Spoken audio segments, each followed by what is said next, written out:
Mjekët e rinj që diplomojnë në fakultetet e mjekësisë përgatiten të largohen nga vendi, ndërsa janë në studime. Më shumë se 300 mjekë shqiptar janë larguar nga vendi vitet e fundit dhe tashmë po punojnë në disa nga qendrat mjekësore evropiane. Por problemi nuk është vetëm në numrin e mjekëve që largohen, por edhe në numrin e vendeve të reja të punës që mungojnë në sistemin shëndetësor. Duhet të hartohet strategji dhe politike mirë shëndetësore për shpërndarje të barabartë të stafit ekzistues dhe punësime në kohë, veçanërisht jashtë Shkupit, thot kryetari i shoqatës së mjekëve shqiptar Nevzat Elezi. Ne si udhëheqës të institucioneve të ndryshme, veçanërisht unë si dekani i Fakultetit Mjekësisë në Universitetin e Tetovës, zakonisht të viteve të fundit ne bëjmë një anketë të tillë se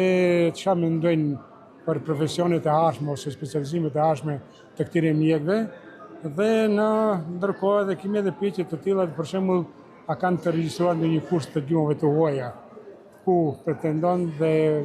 është numri më i madh atyre të cilët i ndjekin gjuhën gjermane, për arsye se vetë Gjermania është më tepër interesuar që të vijë këtu. Pra edhe tek studentët absolvent janë mjaft të interesuar si numër konkret, për shembull nga 50-60 që janë afër diplomimit në Universitetin e Tetovës, për shembull, gati se gjysma e tyre vazhdojnë një kurs të gjermanishtës, pra përgatitjen për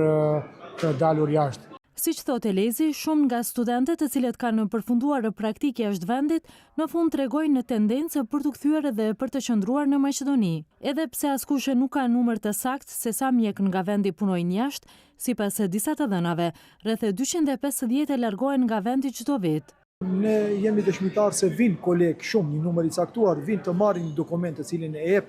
oda e mjekëve që thirret good standing.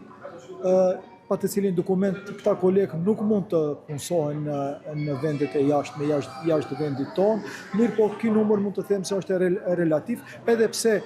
çdo vit vinë dhe ne nuk mund të numrat të themi se janë gjithmonë ata numrat të cilët kolegë marrin, pasi që jo krejt prej tyre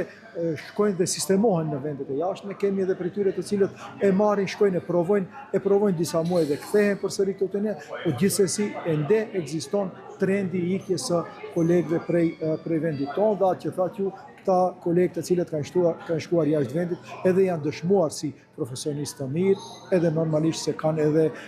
vende udhëheqëse në spitale të ndryshme të cilat janë me renome jashtë vendit. Ismaili thotë se largimi i mjekëve nuk lidhet vetëm me pagat, por edhe me kushtet e përgjithshme të punës, trajtimet e vazhdueshme dhe arsimimi cilësor, në mënyrë që të jenë sa më efikase dhe më të përgatitur për sfidat e reja. Prandaj, thot ai, është e nevojshme të përmirësohen kushtet, që mjekët të kenë motivimin për të qëndruar këtu. Struga aktualisht po pret qindra mjek nga Maqedonia, Shqipëria, Kosova, Mali i Zi dhe vende të tjera në simpoziumin e 30 ndërkombëtar të organizuar nga Shoqata e Mjekëve Shqiptar nga Maqedonia.